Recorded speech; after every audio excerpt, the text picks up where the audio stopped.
Hi అండి, అందరికీ నమస్కారం. బాగున్నారండి? మేము కూడా చాలా బాగున్నాము. ఈరోజు వీడియోలో అయితే నేను చికెన్ బోన్స్తో అయితే సూప్ తయారు చేశాను. ఎలా చేశానది వీడియోలో చూపిస్తానండి. మనకి జలుబు అనిపించినా, దగ్గు అనిపించినా ఈ సూప్ తాగితే కొద్దిగా ఉపశమనంగా అనిపిస్తుంది అనమాట. సో ఈరోజైతే నేను సూప్ తయారు చేశాను. ఎలా చేశానో చూపిస్తానండి. ఈ ఓన్లీ బోన్స్తో తీసుకున్న చికెన్ అనమాట, బోన్స్ చికెను.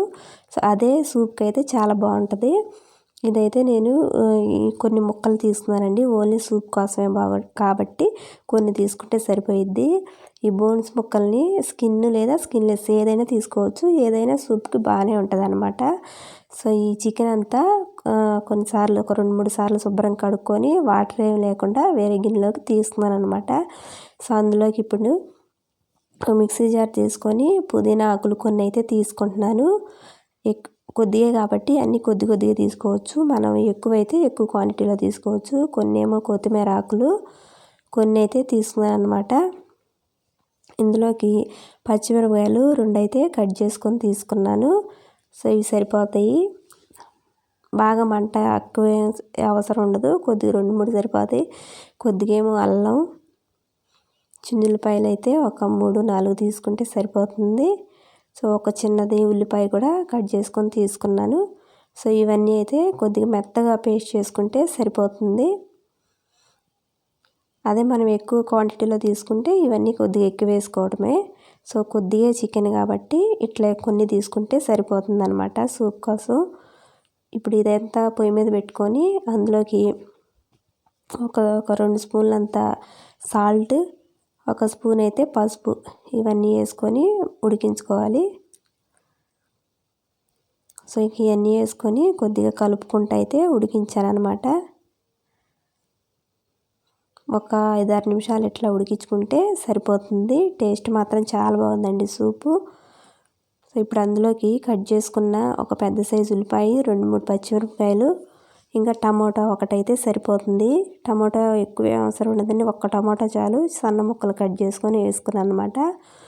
ఆయిల్ అయితే మనకు చూసుకొని ఒక 2 గంటలంత అయితే వేసుకుంటున్నాను.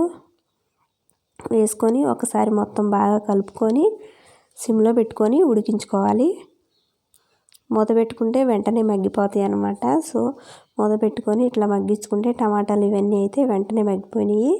ఇవన్నీ ఒకసారి బాగా ఇట్లా కలుపుకుంటే సరిపోతుంది.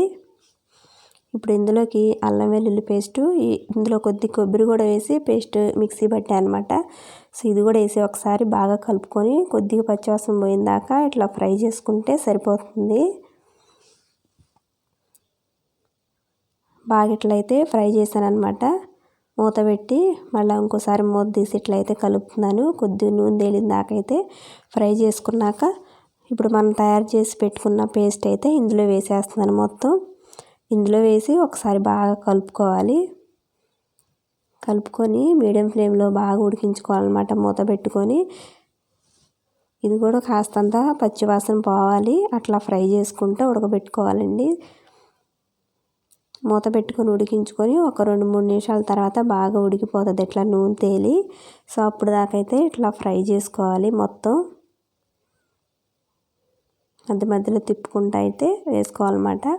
ఇందులోకి చెక్క లవంగాల పొడి కొద్దిగంత వేసాను, కొద్దిగా ఏమో ధనియాల పొడి, ఇవన్నీ వేసి ఒకసారి మళ్ళీ బాగా కలుపుతున్నానండి.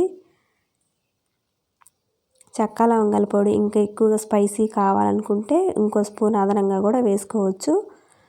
సో నేను తీసుకున్న చికెన్కి ఆ చెక్క లవంగాల పొడి కరెక్ట్గా అయితే సరిపోతుంది. ఇప్పుడు ఇందులోకి లోటన్నర వాటర్ అయితే వేసాను అనమాట. వాటర్ ఎక్కువ వేసుకోవాలండి, మనకి సూప్లా కావాలి కదా. ఒక లోటన్నర వాటర్ అయితే వేసి మొత్తం ఒకసారి బాగా కలుపుకొని ఈ వాటర్ అనేది కొద్దిగా దగ్గర పడాలి, చిక్కగా కూడా అవ్వాలన్నమాట. అప్పుడు దాకా అయితే ఉడికించుకోవాలి. సాల్ట్ నేను ముందర ఉడకబెట్టేటప్పుడు వేసాను కాబట్టి ఇప్పుడు కూడా 1 స్పూన్ వేసాను, చూసుకొని వేసుకోవాలి సాల్ట్. సో కారం కూడా మన స్పైసీకి తగ్గట్టు వేసుకోవాలన్నమాట. సో ఇంకా కారం కూడా కొద్దిగా అయితే వేసుకొని కలుపుకోవచ్చు. కావాలంటే కాస్త ఎక్కువ కూడా వేసుకోవచ్చు అండి. మూత పెట్టి ఇట్లా తెరలించుకోవాలి. సో బాగా అయితే దగ్గర పడాలి, అప్పుడు మంచి స్మెల్ అదంతా కూడా బాగా పట్టిద్ది, బాగా అయితే ఉంటుంది.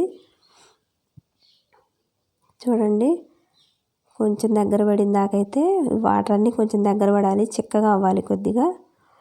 సో ఒకసారి బాగా ఇట్లా కలుపుకుంటా తెరలించుకోవాలన్నమాట. ఈ సూప్ అనేది ఉడికేటప్పుడే మంచి స్మెల్ అని చాలా బాగుంది, టేస్ట్ కూడా అదిరిపోయిందండి, అంత బాగుంది చికెన్ సూపు. సో కొద్దిగా కొత్తిమీరను పుదీనా కూడా ఇంకాస్త వేసి ఇంకోసారి బాగా కలుపుకోవాలి. కొన్ని కరివేపాకులు కూడా వేసానండి. మళ్ళీ ఇంకోటి ఏంటంటే ఫైనల్గా ఇట్లా తెరలేటప్పుడు మిరియాలు ఒక 5-6 దంచుకొని వేసాను, ఆ వీడియో కొంచెం స్కిప్ అయింది. లాస్ట్లో ఒక 5-6 ధనియాలు స్పైసీకి తగ్గట్టు వేసుకోవాలి, ధనియాలు కాదు మిరియాలు దంచుకొని వేసుకుంటే చాలా బాగుంటుంది. సో ఇంకా మిరియాలు కూడా వేసిన తర్వాత ఒకసారి ఇట్లా తెరలించుకుంటే చాలా టేస్ట్ కానీ చాలా బాగుంటుంది. చూడండి కాస్త అయితే దగ్గర పడింది. అట్లానే ఇంకా 2-3 నిమిషాలు ఇట్లా పొయ్యి మీద ఉడికించుకుంటే చాలా టేస్ట్గాను సూప్ అయితే అదిరిపోయిద్దండి, అంత బాగుండిద్ది. జలుబు దగ్గు కూడా కాస్త ఉపశమనంగా ఉంటుంది. సో చూడండి చికెన్ సూప్ అయితే రెడీ అయిపోయిందనమాట ఫైనల్గా. టేస్ట్ కానీ చాలా బాగుంది, అన్నంలోకైనా బాగుంటుంది, ఉత్తది మనం తీసుకోవడానికైనా చాలా బాగుంటుంది అనమాట. సో ముక్క అదంతా కూడా మెత్తగా ఉడికిపోయి చాలా టేస్ట్ కానీ చాలా బాగుందండి. సో ఈరోజు వీడియో అయితే ఇదే అనమాట. కొత్తగా మా ఛానల్ని చూస్తున్నా ఆల్రెడీ చూసేవాళ్ళైనా సరే వీడియోని లైక్ చేసి అలాగే మా ఛానల్ని సబ్స్క్రైబ్ చేస్తారని అయితే అనుకుంటున్నాను. సో వేడివేడిగా చికెన్ సూప్ అయితే రెడీ అయిపోయింది, టేస్ట్ మాత్రం అదిరిపోయిందండి, చాలా బాగుంది.